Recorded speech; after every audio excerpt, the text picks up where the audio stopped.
Alright guys, welcome back to your 38th C++ tutorial, and in this tutorial I'm going to be beginning to talk about something called pointers. Now pointers is something that confuses a lot of people, so I'm going to try to explain it really simple for you guys. Now, you remember how we made some variables that contain strings of text, and we made some variables that contain integers, and we made some variables that contained floats. Well, a pointer is a special type of variable that contains a memory address as their value.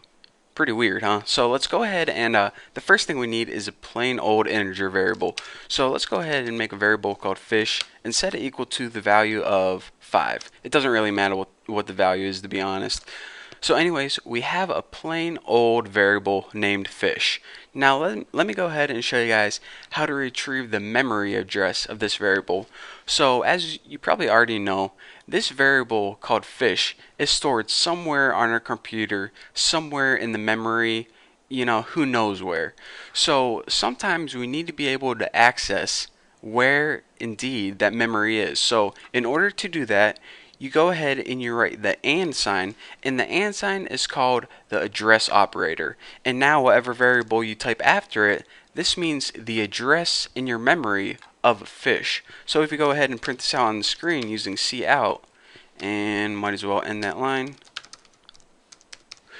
Hello, can't type end line today. End L, there we go. And we go ahead and build and run this. We see that we get this weird hexadecimal, who knows what this is. This is actually the memory address of where the variable fish is. So again, like I said, the first thing we need to find the address of something is of course a variable, because we need to find the address of something.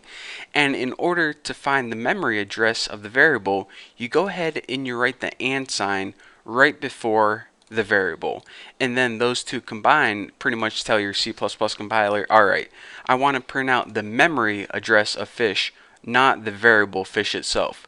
So this is of course the address of where your variable fish lives. Now you're saying, alright, well, you just went over address operators. I thought you were going to go over something called pointers. Well, let's get into that right now. A pointer, like I said, is a special type of variable that points to a memory address. In other words, a pointer is a variable that contains a memory address as a value. So let's go ahead and I'll show you guys how to make a pointer. In order to make a pointer, go ahead and write the type of data you're going to be pointing to. So we're going to make a pointer that points to an int value, or in other words, an int variable. So this is going to be an int pointer. Simple enough. Now, in order to tell C++ we're making a pointer instead of just another variable, we need to add an asterisk, that little star above the 8 on your keyboard. And now we can go ahead and name a variable like fish pointer, and this tells our compiler that we're going to be making a pointer instead of a regular variable. Again, if we just had it like that, our compiler would think that we're just making a regular variable, but we're not. We're making a pointer. So that's why we needed that little asterisk before fish pointer. So we went ahead and we declared a fish pointer right here. We're pretty much telling our program we're going to be making a pointer called fish pointer. And what this fish pointer is going to do is it's going to point to a memory address. So now we have to, of course, assign it a memory address.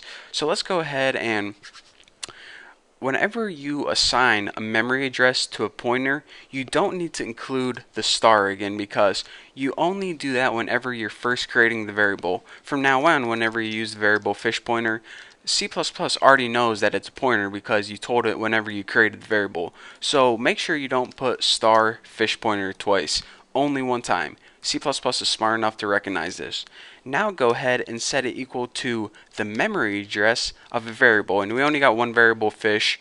So now fish pointer is equal to the memory address of fish. It isn't equal to 5. It isn't equal to the word fish.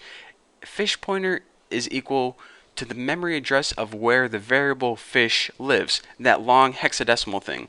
So now when we go ahead and cout print fish pointer and go ahead and end that line, now these two lines should be identical, because first we're printing out the memory address of fish, and next we just are basically printing out the memory address of fish. So let's go ahead and make sure these lines are the same so I don't look like a fool, and see, there we go.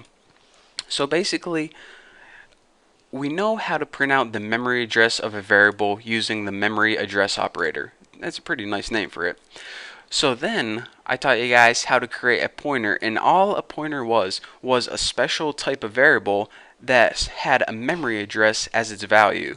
So again, whenever we ran this, we can't assign this to an int because it's not an integer. We can't assign it to a float because it's obviously not a float. So we have to assign it to a special type of variable called a pointer. So that's why you need to be able to use pointers. And of course, when we just printed it out the memory address. Pretty cool, huh? So that is your basics of what a pointer is, how they're created, and how you obtain the memory address of a variable.